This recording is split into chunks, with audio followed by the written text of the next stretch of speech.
ರಣದೀಪ್ ಸಿಂಗ್ ಸುರ್ಜೇವಾಲಾ ಅವರು ಬೆಂಗಳೂರಿಗೆ 3 ಭಾಗಗಳಲ್ಲಿ ಬಂದು 6 ದಿನ ಶಾಸಕರುಗಳ ಜೊತೆಗೆ 3 ದಿನ ಸಚಿವರುಗಳ ಜೊತೆಗೆ 3 ಸಲ ಬಂದು ಹೋದರು.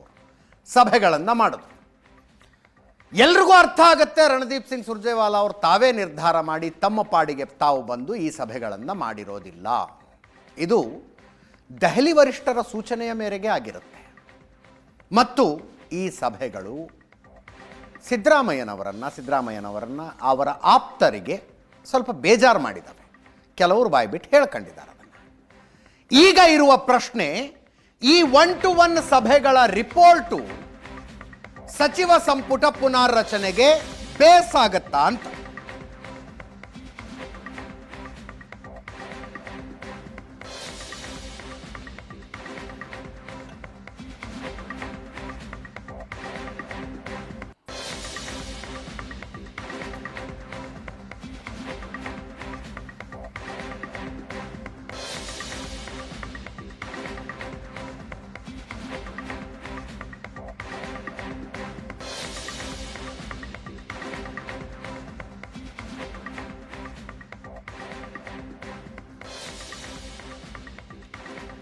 ಈ 1-to-1 ಸಭೆಗಳ ಔಟ್ಕಮ್ ಅನ್ನ ರಣದೀಪ್ ಸಿಂಗ್ ಸುರ್ಜೇವಾಲಾ ಅವರು ಮುಖ್ಯಮಂತ್ರಿಗಳು ಹಾಗೂ ಉಪಮುಖ್ಯಮಂತ್ರಿಗಳ ಜೊತೆಗೆ ಹಂಚಿಕೊಂಡಿದ್ದಾರೆ.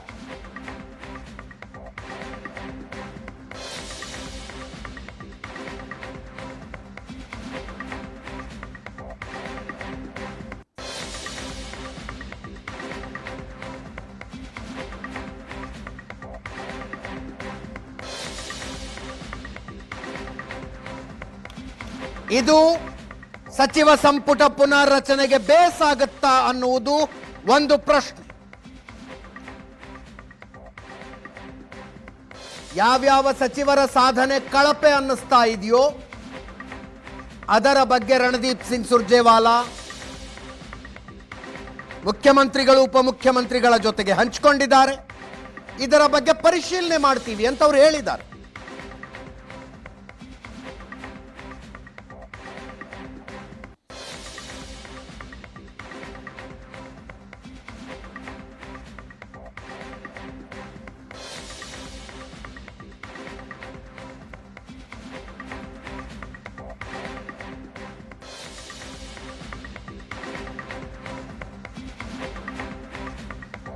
ಶಾಸಕರ ಸಮಸ್ಯೆಗಳ ಬಗ್ಗೆ ಗಮನ ಹರಿಸಿ ಅಂತ ಸೂಚನೆ ಕೊಟ್ಟಾಗ ಮುಂದೆ ಹಿಂಗಾಗೋದಿಲ್ಲ ಅಂದ್ರಂತೆ ಮುಖ್ಯಮಂತ್ರಿಗಳು ಉಪಮುಖ್ಯಮಂತ್ರಿಗಳು.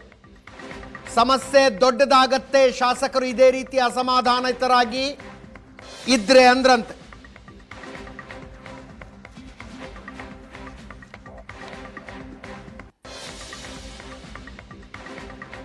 ನಿಗಮ ಮಂಡಳಿಗಳ ನೇಮಕಾತಿಗಳ ಬಾಕಿ ಇದ್ದಾವೆ. ಆ ವಿಷಯ ಕೂಡ ವಿವರವಾಗಿ ಚರ್ಚೆಗೆ ಬಂದಿದೆ.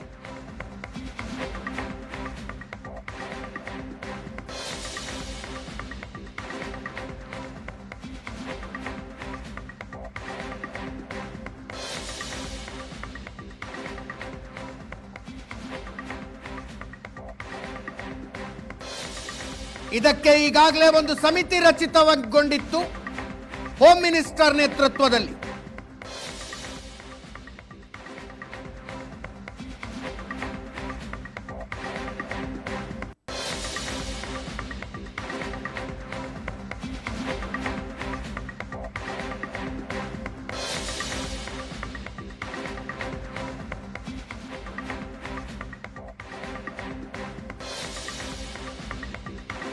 ಆ ಸಮಿತಿಯ ಶಿಫಾರಸ್ಸಿನ ಪಟ್ಟಿ ಅದನ್ನ ಪಕ್ಕಕ್ಕಿಟ್ಟು ಬೇರೊಂದು ಪಟ್ಟಿ ಮಾಡಲಾಗಿದೆ.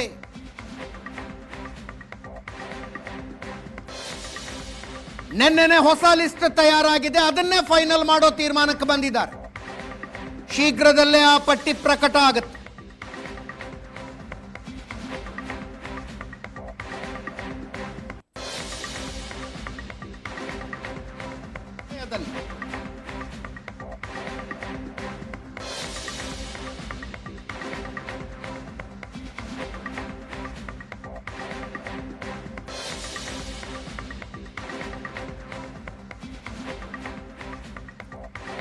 ಶಾಸಕರ ಅಸಮಾಧಾನಗಳು, ಸಚಿವರ ಪರ್ಫಾರ್ಮೆನ್ಸು, ನಿಗಮ ಮಂಡಳಿಯ ನಿರ್ದೇಶಕರ ನೇಮಕಾತಿ, ಅದರ ಜೊತೆಗೆ ಗ್ಯಾರಂಟಿ ಅನುಷ್ಠಾನದ ಬಗ್ಗೆ ಮತ್ತಷ್ಟು ಗಮನ ಹರಿಸಿ ಅನ್ನುವ ಸೂಚನೆಯನ್ನ ರಣದೀಪ್ ಸಿಂಗ್ ಸುರ್ಜೇವಾಲಾ ಕೊಟ್ರಂತೆ.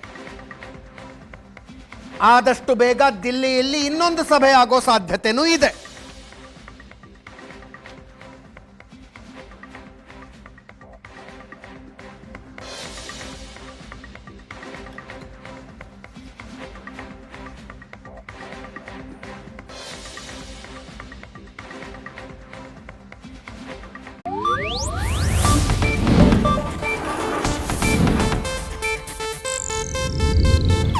ಇದು ಏಷ್ಯಾನೆಟ್ ನ್ಯೂಸ್ ನೆಟ್ವರ್ಕ್ ಪ್ರಸ್ತುತಿ.